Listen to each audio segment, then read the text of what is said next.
how has our marriage changed, would you say, since becoming parents? I mean, I think we continue growing as we've done before. I think it definitely accelerated the rate of our growth because now we're really tag teaming things, and Yeah. now we have this mutual huge responsibility among us. And like I said, I wouldn't necessarily consider this like a radical change in an opposite direction. That like the pregnancy is what needed to save us or anything like that. Yeah. It's sort of like this natural progression of growth.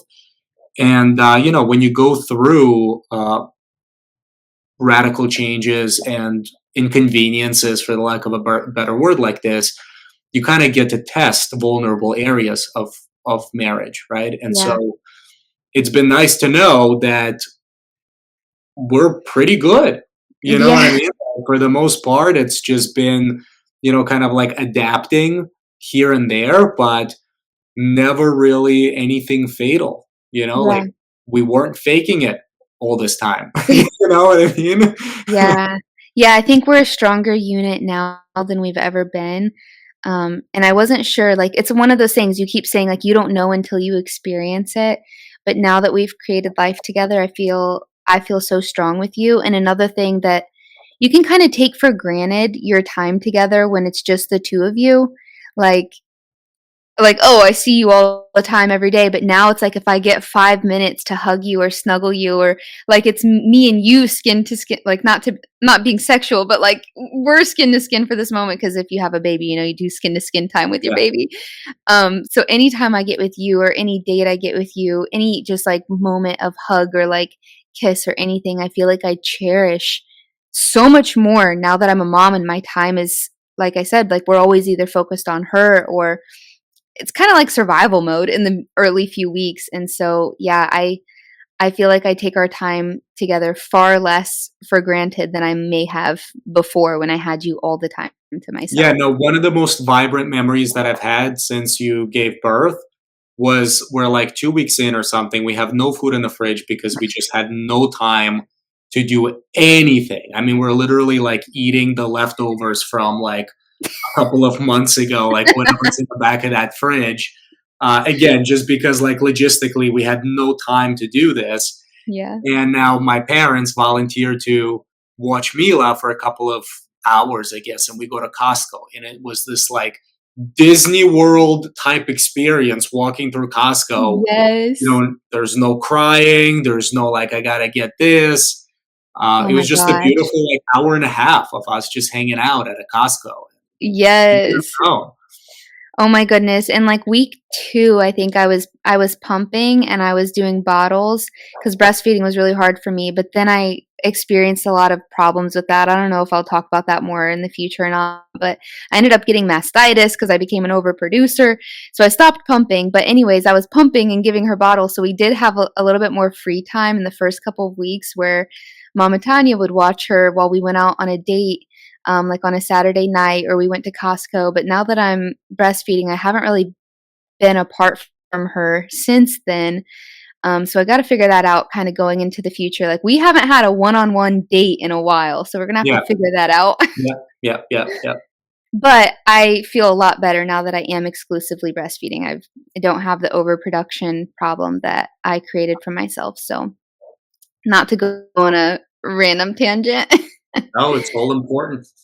So kind of just on that note though, um, and this maybe you won't understand like how it relates to the topic, but I'm curious to see like what your answer is. And the question is just like, when do you feel the closest to me or admire me the most? Not to like, I'm going to answer the question about you as well, but that could be an awkward ask, but I think it'll be a good question. No, you ask me that every morning, so I.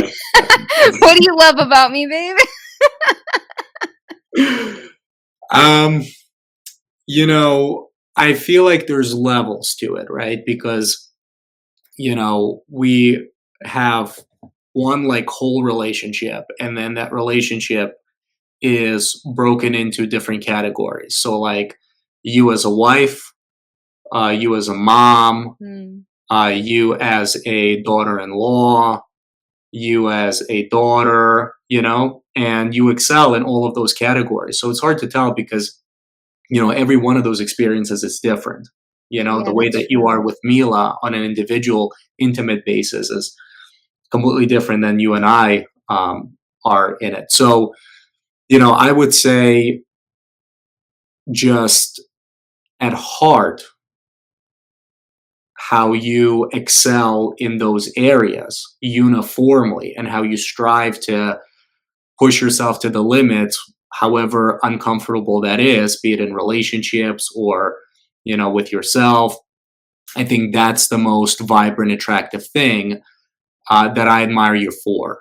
You are very quick to admit where you're lacking and very quick to readjust or strive to improve the situation.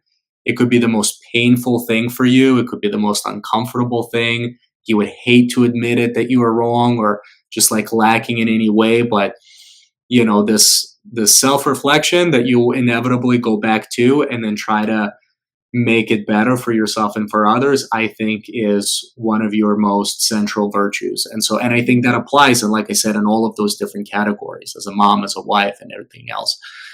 So, it's a generalized answer, but it's strategic in the sense that it's just who you are. And to me, that was important in choosing a partner. And I'm glad that that's the way that it worked out. Because, like I said, I mean, we got married 2 weeks in, so I really took a risk there. But Yeah. thank God it came out the way it did. Yeah, no, I appreciate that. Sometimes it seems like I'm not listening or, I take offense when you give me that kind of feedback of where I'm lacking or what I did relationally. Like, I'll just tell you guys, I don't talk about this often. Not many people know, but we do all, like I mentioned in the beginning, we do all live together. We live with Vitaly's family, my in-laws. So there's some like natural hardship in that. There's blessing in that, but there's also just relational strife sometimes. I mean, it's the same as in marriage. It's not like if conflict is going to happen, it's when conflict is going to happen. And how are you going to handle it? Are you going to make it a constructive thing or a destructive thing? Like, is it going to be something that makes you stronger or is it going to break you? And so, having to move in all together with all these different people, there's definitely conflict that comes up. So, I don't know if you guys want to hear me talk about that more in the future, but it's definitely challenged me. And like, I always want to reflect God. Like, I want to reflect God's love. I want to be a good woman and, um, love like Jesus. And sometimes it is hard to do that. And yeah, so sometimes it's hard for me to handle that kind of feedback, but I will sit there and I will chew on what you said to me. I'll be simmering on it the next day. And yeah, I do always strive to improve in those areas because it's a new thing for me. For those who don't know, I grew up like a lone wolf. So having the whole family dynamic is new and it's something I prayed for and now I have it. So it's learning to kind of navigate within that. Um, Yeah. yeah. And kind of on that note, like about my feelings towards you in that way, I think um, when I feel the closest to you, because we all live together and there is constant presence of people and now a baby, I think one of the times, and maybe I didn't ask the question like super clear, but one of the times I feel the closest to you is like when we're doing our walks at the end of the day and it's just you and me and maybe Mila, but she'll be sleeping in the stroller or something. And just kind of getting to debrief our day because I feel like we go through so much in a given day and you have so much with your businesses and just relationally and emotions we experience throughout the day. And I love those evening walks with you. And then something else I've grown to appreciate is like the midnight hours after Mila has gone to sleep and like say we didn't do a walk that day because not every day is going to work out perfect schedule wise. Um, and like I love when you just open up to me and you tell me about your day or like what someone said to you or I just love those, like, times when we just get to debrief with each other, and it seems like our Yeah. walks are a good opportunity for that, slash now when the baby goes to sleep. Yeah. Um, Totally. yeah, and then when I admire you the most, I think it is when we actually, like, find a way to get out and about. I love how you mentioned the different categories because there are different categories, like how you are as a father, how you are as a husband, how you are as a son, how you are in business. Like, I think I admire you a lot when we're out in business settings and just seeing how you handle yourself as a professional and like with your clients. Like, you're such a boss, and I love watching you in those settings. And then, yeah, watching you become a dad has just been something so amazing. Like, as a son, you can be a little annoying sometimes. As a brother, you can be a little annoying sometimes. You're an amazing husband. Like, I love you so much as my husband. You're like my best friend. We butt heads, we fight, we play, we laugh, we all the things. But then as a dad, it's like I admire you so much as a dad because you take it so seriously and you care for her so well and you love her so well and you're all the things that I wish I would have had in a dad. So I'm really glad that I don't want to choke up, but I'm so glad that I chose that for my baby and that my children get to have you as their dad, loving them. I love you, baby. I feel the same way. You know that.